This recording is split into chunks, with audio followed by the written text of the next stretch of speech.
माननीय सभापति महोदय,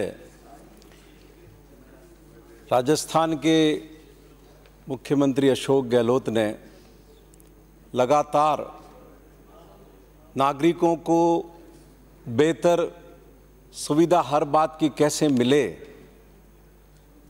इस पर शुरुआत से ही काम किया है। आपको याद होगा, मैं खुद अपने ज़िले की बात करूं तो मेरे ज़िले में पहले सिर्फ 2 एसडीओ ऑफिस हुआ करते थे और पूरा ज़िला उसी के तहत होता था।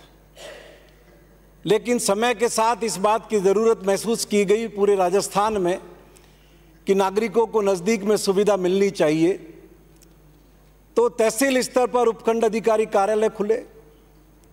इसी तरीके से सभी महकमों के अंदर सुविधाओं का विस्तार किया गया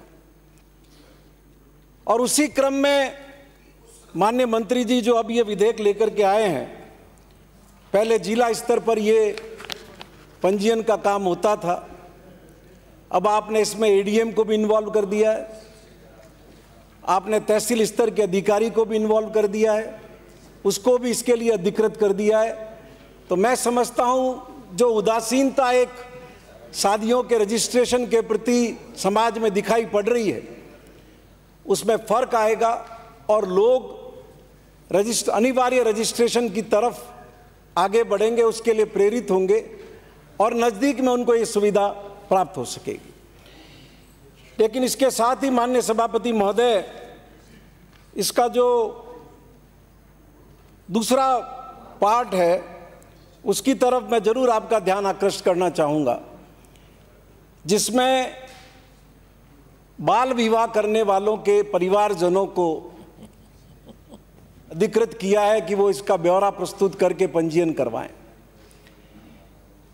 मैं ये समझता हूं माननीय सभापति महोदय कि इस तरह का कोई कानून जो नागरिकों की जिंदगी को बहुत सीधे तौर पर प्रभावित कर रहा हो, सरकार को उसको लाने सिर्फ इस नहीं, नागरिकों को भी विश्वास में लेना चाहिए और इस पर नागरिकों की भी राय जाननी चाहिए कि नागरिक इस प्रस्ताव के संबंध में क्या मत रखते हैं। मैं 2 छोटे से उदाहरण आपसे शेयर करूंगा। मैं अभी सिरोही में किशोर न्यायालय के वहां एक उद्घाटन करने के लिए गया, जिला कलेक्टर भी मेरे साथ थे और जो किशोर न्याय बोर्ड के और बाल कल्याण समिति के जो पदाधिकारी है वो सब भी थे। उन सब ने ये कहा कि साहब जो लोग यहाँ पर बच्चे गिरफ्तार होने के बाद रखे हुए हैं उनसे भी एक बार मिल लीजिए। तो सभापति महोदय में कैसे नवयुवक से मिला वहाँ जो पॉक्सो एक्ट में अरेस्टेड था, गिरफ्तार था, और वो उस लड़की के साथ पिछले 2 साल से रह रहा था और 2 साल से बाकायदा जो दाम्पत्य संबंध है वो रहते हुए, उसके साथ जीवन बिताते हुए उस लड़की ने उसके बाद में वो मुकदमा दर्ज करवा दिया बलात्कार का। अब वो माइनर थी, वो जो नवयुवक है जो 2 साल उसके साथ रहा है, पूरे समाज के बीच में रहा है, समाज के साथ रहा है, वो पॉक्सो एक्ट में 376 में गिरफ्तार है। अब आप इस तरीके की चीजों को इसमें जस्टिफाई कर रहे हो। आपने तो रजिस्ट्रेशन भी कर दिया और वो लड़की माइनर है और पॉक्सो एक्ट में सहमति असहमति क्या होती है, उसने मुकदमा दर्ज करवा दिया तो आप तो गए जेल में। एक और उदाहरण मैं आपसे शेयर करना चाहता हूं। मैं आबू रोड तहसील में एक हमारे दोस्त हैं जीवाराम जी गरासिया, उनकी शादी में गया, उनके यहाँ उनके बच्चे की शादी में गया। 2-3 बच्चे उनकी एक साथ शादियां थी। आप ताज्जुब करेंगे, जब मैं शादी में गया तो मुझे पता पड़ा कि चूंकि बच्चों की शादी है इसलिए वो जीवाराम जी गरासिया भी अब शादी कर रहे हैं। मतलब इतना लंबा साथ बिना शादी के उन्होंने बिताया और बच्चे बड़े हो गए, बच्चे शादी के लिए बच्चों की हुई, जब वो भी शादी कर रहे। एक ये सुनिए पिछले जन्म में आपका भी बाल विवाह हुआ था।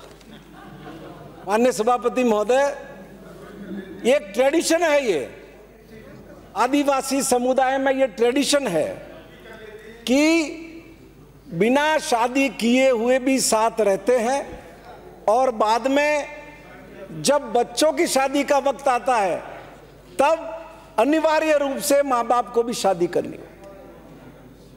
तो ये सारी पृष्ठभूमि मैं आपके सामने रख रहा हूं।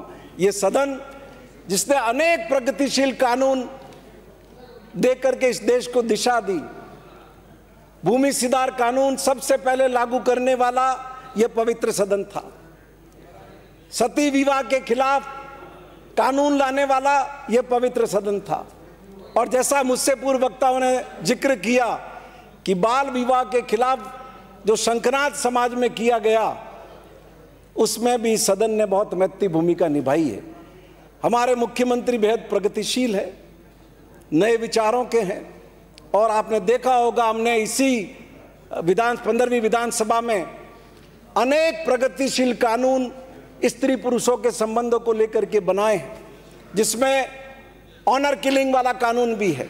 वो क्या प्रदर्शित करता है? वो नागरिकों की स्वतंत्रता के अधिकार को परिभाषित करता है और हम सबको इस बात के लिए प्रेरित करता है कि हम अपने बच्चों को वैसा जीवन दें जैसा वो जीवन जीना चाहते हैं। अब ये जो चाइल्ड मैरिज को आप जस्टिफाई कर रहे हो, ये बहुत गलत है, जन विरोधी है।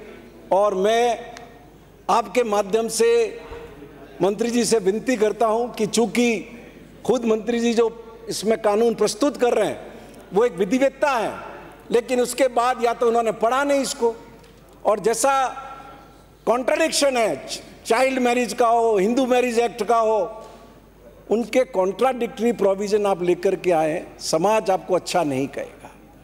आज राजस्थान में बहुतायत में लोग इस पर सहमत हैं और मानसिक रूप से तैयार हो चुके हैं। वो सारे अपने बच्चों को पढ़ाते हैं और वो ये पसंद नहीं करते कि चाइल्ड मैरिज हो। लेकिन आप अगर इस तरीके से चाइल्ड मैरिज को जस्टिफाई करेंगे तो देश के सामने गलत उदाहरण जाएगा। राजस्थान विधानसभा की पूरे मुल्क के सामने भारी बदनामी होगी। इसलिए मैं आपके माध्यम से विनती करता हूं, जल्दबाजी नहीं करें और